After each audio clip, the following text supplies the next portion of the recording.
ಹಾಸನದಲ್ಲಿ ರೈತರ ಮೇಲೆ ಕಾಡುಹಂದಿ ದಾಳಿ ಪ್ರಕರಣಕ್ಕೆ ಸಂಬಂಧಪಟ್ಟಂತೆ ಆಸ್ಪತ್ರೆಗೆ ಜಿಲ್ಲಾ ಉಸ್ತುವಾರಿ ಸಚಿವ ಕೆಎನ್ ರಾಜಣ್ಣ ಭೇಟಿ ನೀಡಿ ಗಾಯಾಳುಗಳ ಆರೋಗ್ಯವನ್ನ ವಿಚಾರಿಸಿದರು. ಕಾಡುಹಂದಿ ದಾಳಿಯಿಂದ ಓರ್ವ ರೈತ ಸಾವನ್ನಪ್ಪಿ ಇಬ್ಬರು ಮಹಿಳೆಯರು ಗಾಯಗೊಂಡಿದ್ದಾರೆ. ಹೀಗಾಗಿ ಸಾವನ್ನಪ್ಪಿರುವ ರೈತನ ಕುಟುಂಬಕ್ಕೆ 15 ಲಕ್ಷ ರೂಪಾಯಿ ಪರಿಹಾರ ನೀಡಲಾಗುವುದು ಎಂದು ಹಾಸನದಲ್ಲಿ ಜಿಲ್ಲಾ ಉಸ್ತುವಾರಿ ಸಚಿವ ಕೆಎನ್ ರಾಜಣ್ಣ ತಿಳಿಸಿದರು. ಇನ್ನು ಈಗಾಗಲೇ ಅಧಿಕಾರಿಗಳ ಜತೆ ಚರ್ಚೆ ಮಾಡಿದ್ದೇನೆ. ಗಾಯಾಳುಗಳ ಚಿಕಿತ್ಸಾ ವೆಚ್ಚವನ್ನ ಅರಣ್ಯ ಇಲಾಖೆ ಭರಿಸುತ್ತೆ. ಗಾಯಾಳುಗಳಿಗೆ ನಂತರ ಮಾಸಿಕ ಭತ್ಯೆ ಕೊಡುವ ಬಗ್ಗೆ ತೀರ್ಮಾನ ಮಾಡುತ್ತೇವೆ. ಕಾಡುಹಂದಿಯಿಂದ ಸಾವನ್ನಪ್ಪಿರುವುದು ಅಪರೂಪದ ಘಟನೆಯಾಗಿದೆ. ಅರಣ್ಯ ಒತ್ತುವರಿ ಆಗಿರೋ ಕಾರಣದಿಂದಾಗಿ ಕಾಡು ಪ್ರಾಣಿಗಳು ನಾಡಿಗೆ ಬರ್ತಿವೆ.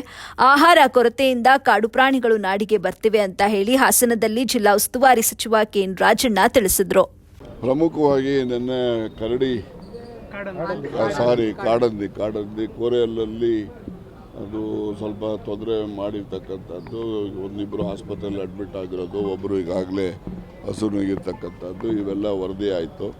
ಮತ್ತು ಬೇರೆ ಕೆಲವು ಅಭಿವೃದ್ಧಿ ಕಾಮಗಾರಿಗಳ ಬಗ್ಗೆ ಏನೆಲ್ಲ ಆಗ್ತಾಯಿದೆ ಅಂತಕ್ಕಂಥದ್ದನ್ನು ನೋಡೋಣ ಅಧಿಕಾರಿಗಳ ಜೊತೆ ಅಂತ ಹೇಳಿ ಬಂದು ಅಧಿಕಾರಿಗಳ ಜೊತೆ ಚರ್ಚೆ ಮಾಡಿದ್ದೀನಿ. ಈಗಾಗಲೇ ಕಾಡಂದಿಯಿಂದ ಯಾರು ಸಾವಪ್ಪಿದ್ದಾರೆ ಅವರಿಗೆ ಏನು ಅರಣ್ಯ ಇಲಾಖೆಯಿಂದ 15 ಲಕ್ಷ ರೂಪಾಯಿ ಕಾಂಪನ್ಸೇಷನ್ನ ಕೊಡೋವಂಥದ್ದು ಮಾಡಿದ್ದಾರೆ. ಈಗ ಮತ್ತೆ ಗಾಯಗೊಂಡಿರ್ತಕ್ಕಂಥವ್ರದ್ದು ಚಿಕಿತ್ಸಾ ವೆಚ್ಚ ಎಲ್ಲವನ್ನು ಕೂಡ ಅರಣ್ಯ ಇಲಾಖೆ ವತಿಯಿಂದ ಭರಿಸ್ಕೊಡ್ತಕ್ಕಂಥದ್ದು. ಆ ನಂತರ ಚಿಕಿತ್ಸೆ ನಂತರ ಅವರೆಲ್ಲ ಗುಣಮುಖ ಆಗಲಿ ಅಂತೇಳಿ ನಮ್ಮೆಲ್ಲರ ಆರೈಕೆ ಇದೆ. ಆರೈಕೆಯಂತೆ ಅವರು ಗುಣಮುಖರಾದ ನಂತರ ಅವರಿಗೆ ಮಾಸಿಕ ಏನು 2,000 4,000 ಈ ರೀತಿ ಯಾರು ಹೆಚ್ಚು ಗಾಯಗೊಂಡಿರ್ತಾರೆ ಅವರಿಗೆ ಅದನ್ನು ನಿಗದಿನೂ ಆಗ್ತದೆ. Depending upon the injuries, whether it is simple injury or previous injury, ಆ ರೀತಿ ಇದ್ದಾಗ ಅದರ ಆಧಾರದ ಮೇಲೆ 2,000 4,000 ಅವರಿಗೆ ಮಾಸಿಕ ಭತ್ಯೆಯನ್ನು ಕೊಡುವಂಥ ತೀರ್ಮಾನವನ್ನು ಕೂಡ ಮಾಡ್ತೇವೆ.